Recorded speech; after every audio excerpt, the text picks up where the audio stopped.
Alright, so what we're going to cover next is the mobile app for HysabOne. If you don't know what HysabOne is the SaaS ERP we built. We did a video on that. You can check that out on our channel as well, on our YouTube channel.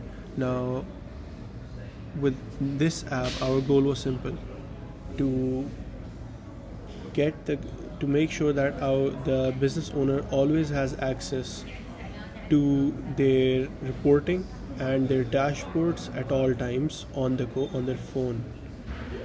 We didn't intend to make this for the users who enter their data. This is for those who just need the outputs. So we're thinking that the accountant is in the office working. He's entering all the data. He's making sure everything's all right. He's the one doing the bookkeeping. And the business owner always has access to all his reports all the time on his phone in a friendly manner and with easy access. Now, I'll just take you through the whole app. There's not much here, but everything is crucial. Alright, so let's start.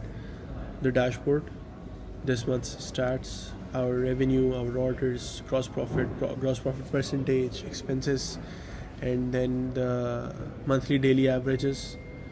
The daily averages for this month for all 4 stats: today's stats, yesterday's stats, sale agent team and their performance, orders, profit percentage, revenue, last 90 days of sale, important figures, their receivables, payables, banks and cash, liquid amounts, and then inventory, obviously. Liquid accounts, you have the breakdown for each account and their current balance, and then who's using the software and how long ago did they use the software. And then it doesn't cover beyond the last 12 hours. So it shows you who's been using the software in the last 12 hours. You can switch companies if you're using it for multiple companies. We have the daily activity, so you can choose the date, and against that date it shows you all the stats on that date, just like the web version. Let's say I want to see for 2nd of May. Here's the summary: sales, item wise, agent wise, category wise, branch wise, everything. Purchases by vendor, by category, by item, by branch.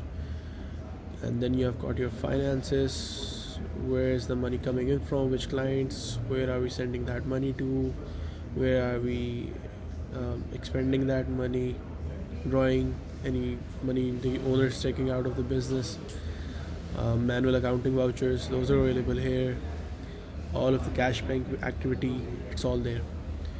Again, just like the web version, our goal is to make sure that when the owner goes through the daily activity report, they're 100% clear on what happened on that day, each and every transaction. It's 100% clear. So you don't even have to go to the office every day. Doesn't matter, you're at bed at 9 p.m. and you just open the app and you go through daily activity, and then you're updated with each and everything on that day financially. Alright, we've got the expenses here. I don't know why, but it seemed like most business owners wanted the access of all the expenses on a dedicated page. The daily activity was good, but they wanted something to just go and check each and every expense from their phone. So we created the dedicated expenses page for this. We've got today's expenses, yesterday's expenses, 30th April, all the expenses, and so on. Now if we go to reports, these are the reports that we have for mobile. We've got stock, and then we've got stock category wise, so all the stock available. We've got the category wise stock report here. We've got the sales grand report, which I showed in the previous video. We've got the receivables report, the receivables aging report, and it's actually pretty usable for the complex data there is and how congested it should be. We've managed to get the information across reasonably well. Now we've got payables aging, and payables. And then we've got our ledgers, so you can check any general ledger for any party, let's say laptop house.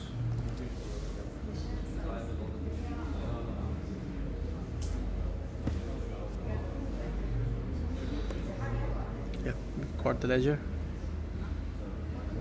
And then if I back out, I've got the expenses grand report. Yes, I didn't show this one in the previous video, but just like sales grant, there is an expenses grant report, and there's even a purchases grant report, which I don't think we have that in the mobile app, as users didn't want that, weren't that interested in the purchases grant report. Yeah, so we added the expenses grant report. It shows you branch-wise expenses and category-wise expenses for your chosen dates. And then you've got month-wise expenses, which is your description, category-wise description, and then the monthly total expenses for each category, which is filled up to June right now. Yeah. And then we've got the profit and loss statement. So you can just pick a month. It shows you the overview, the sales revenue, where the money's coming in from, category wise, and then category wise expenses and overheads, and then you've got the profit, which is showing here to be 1.3 million in negative. This is all fake data, obviously. This is dummy data, so don't worry about that. And then we've got the manage page, which is basically is part of our roadmap. We haven't utilized that yet. You can see which users are registered against this company, but you can't really add users. And then you've got the settings page to log out, change your password, give feedback, share the app, rate the app, and check the version number. So in terms of functionality, this app has lesser functionality but more purpose. It's very purpose oriented. I'd say the owner checks the apps more than the users, more than the accountant enters the data. So if the accountant is opening the app, if the accountant is opening the app every 15 minutes or 20 minutes, the owner is opening the app every 2 minutes, 5 minutes, 10 minutes to check how's the activity, how are the daily sales and everything. So that was it for the app. If you have any questions, if you'd like to get in contact with us, you can check our details on our YouTube channel, on our website, on our Instagram. Thank you.